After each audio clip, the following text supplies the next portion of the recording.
سی صورت ہے، اس میں 3 رکوع، ایک رکوع 3 آیات ہیں، 14 الفاظ ہیں اور 68 حروف ہیں۔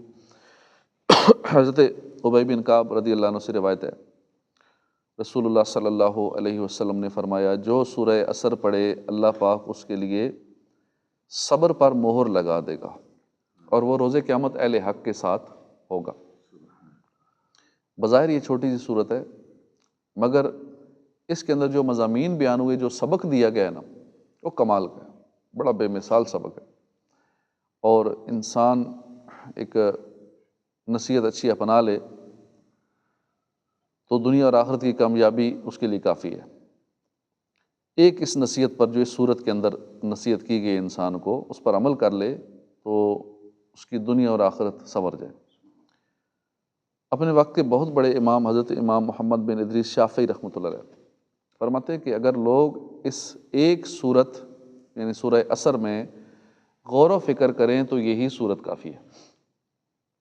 آپ ہی کا ایک اور فرمان ہے کہ اگر اللہ پاک سورہ عصر کے علاوہ اور کوئی بھی دلیل نازل نہ فرماتا تب یہی نصیحت کے لیے کافی تھی۔ اندازہ کیجیے، قرآن کریم کی صرف 3 آیات، 14 الفاظ ہیں، کیسی کمال کی نصیحت اس میں بیان کی گئی ہے۔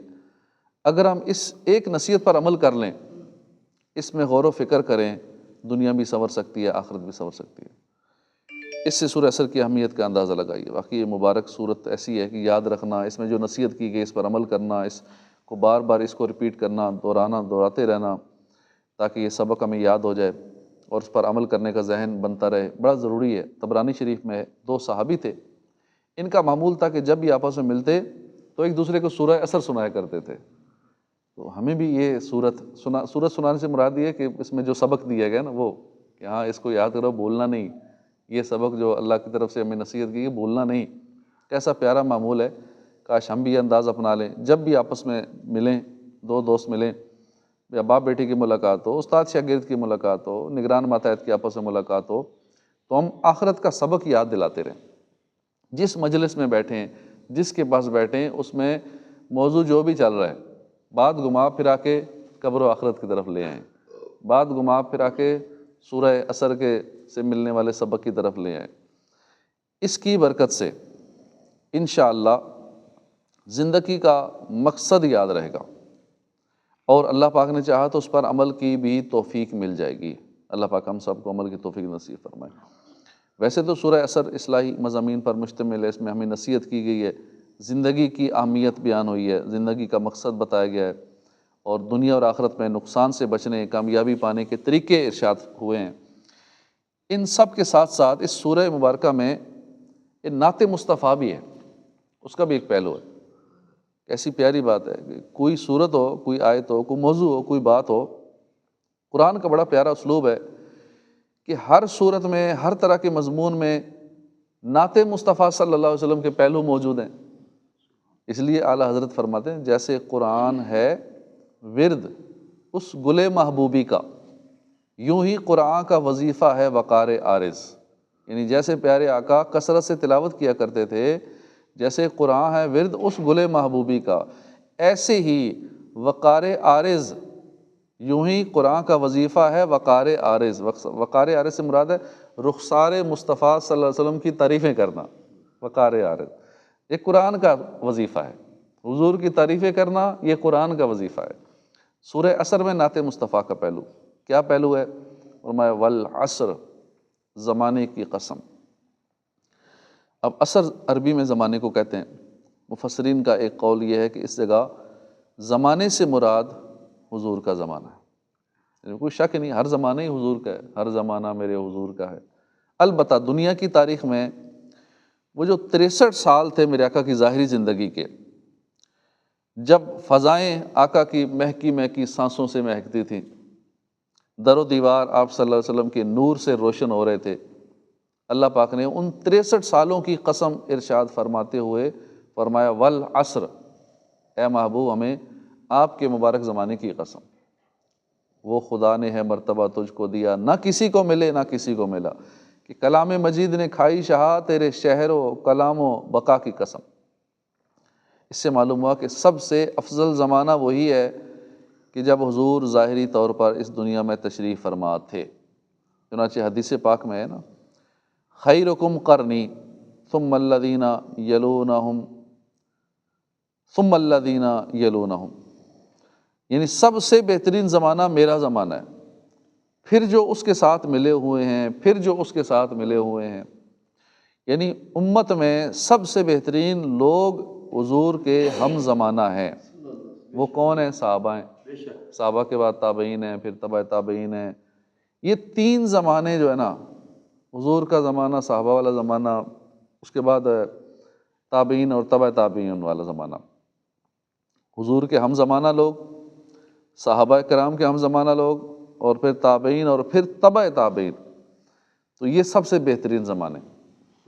یہاں سے ہمیں سبق ملتا ہے کہ سب سے آئیڈیل اور سب سے معیاری زمانہ ہمارے آقا کی ظاہری زندگی کا زمانہ ہے، پھر صحابہ کا دور، پھر تابعین کا دور، پھر تبع تابعین کا دور مبارک۔ لہٰذا ہمیں چاہیے کہ انہی زمانوں کو اپنا معیار بنائیں۔ اگر کسی کو آئیڈیل بنانا ہے تو ان زمانوں میں سے ان کو اپنا آئیڈیل بنائیں، انہی زمانوں کو آئیڈیل بنائیں، پھر تابعین کو، پھر تبع تابعین کا دور مبارک۔ مثلا ان زمانوں کی تاریخ پڑھیں، صحابہ کے زمانے کی تاریخ پڑھیں، تابعین کی تاریخ پڑھیں، تبع تابعین کی تاریخ پڑھیں، تو صحابہ کی سیرت پڑھیں، پھر اس کے مطابق اپنی زندگی گزارنے کی کوشش کریں۔ اللہ پاک توفیق نصیب فرمائے۔ والعصر ان الانسان لفی خسر، زمانے کی قسم کہ بے شک آدمی خسارے میں، سارے خسارے میں، ہر انسان خسارے میں۔ اس کی تفسیر میں امام حسن بصری کا ایک قول ہے کہ یہاں عصر سے مراد وقت عصر ہے، اور اس کی قسم ارشاد فرما کر اللہ نے ہمیں تنبیہ کی ہے کہ جس طرح عصر کا وقت اختتامی وقت ہوتا ہے، دن کا اینڈ ہوتا ہے، اس وقت کام کاج کرنے والے، بازاروں میں دکانیں چلانے والے اپنی کلوزنگ شروع کر دیتے ہیں۔ اب وہ وقت قریب آ جاتا ہے کہ جس نے دن بھر کچھ نہیں کمایا، اب جلدی وہ اپنے گھر پہنچے گا، اس کے بال بچے اہل و عیال گرد جمع ہوں گے، پیسوں وغیرہ کا مطالبہ کریں گے، کھانے کا مطالبہ کریں گے، کیا لائے ہیں کما کے آج، تب اسے شرمندگی کا سامنا ہوگا۔ ایسے ہی اے انسان، دنیا اپنے وقت عصر پر ہے، بس اینڈ پہ ہے دنیا، قیامت قریب آ گئی ہے، جلدی موت اپنا جال بچھا دے گی، تیرے روح نکال لی جائے گی، تجھے اندھیری قبر میں اتار دیا جائے گا۔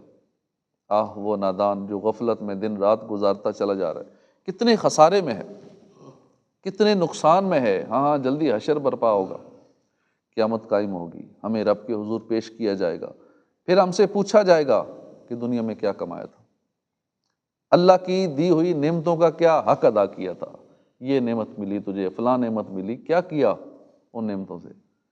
ہر نعمت کے متعلق پوچھا جائے گا، ہر نعمت کے بارے میں پوچھا جائے گا۔ اب غور کریں کتنی نعمتیں ہیں، ان نعمتوں کے بارے میں ہم معلومات کتنی حاصل کرتے ہیں، کیونکہ ہر دور کے حساب سے نئی نئی نعمتیں آ رہی ہیں نا، ہر دور میں نہیں۔ اب سواری نعمت ہے، پہلے دور میں سواری کا اور انداز تھا، اب اس دور میں اور انداز ہے، یہ بھی نعمت ہے، اس سے کیا فائدہ اٹھایا۔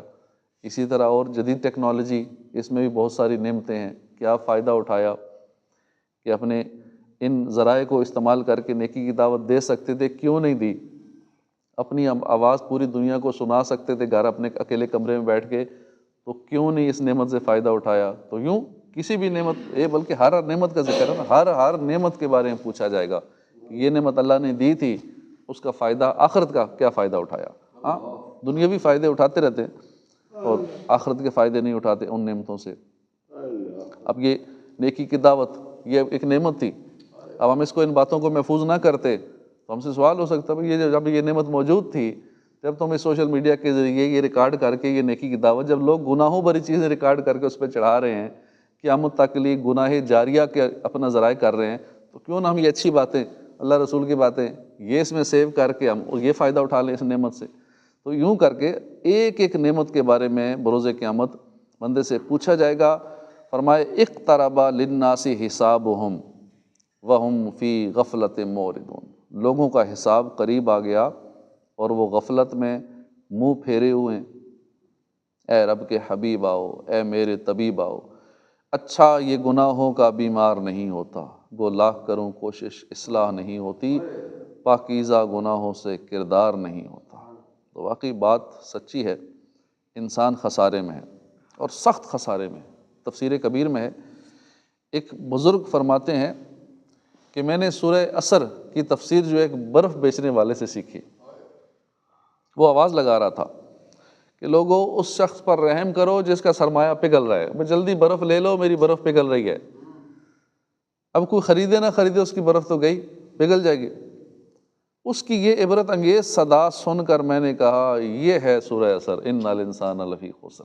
زندگی پگھل رہی ہے، ہم اس سے فائدہ اٹھائیں نہ اٹھائیں، آخرت اچھی بنائیں نہ بنائیں، یہ اس کی کیسے پگھل رہی ہے؟ ہر سیکنڈ گیا ابھی بات کرتے کرتے ہی پگھل رہی ہے، ہر سیکنڈ ضائع ہو رہا ہے، نکل رہا ہے زندگی سے۔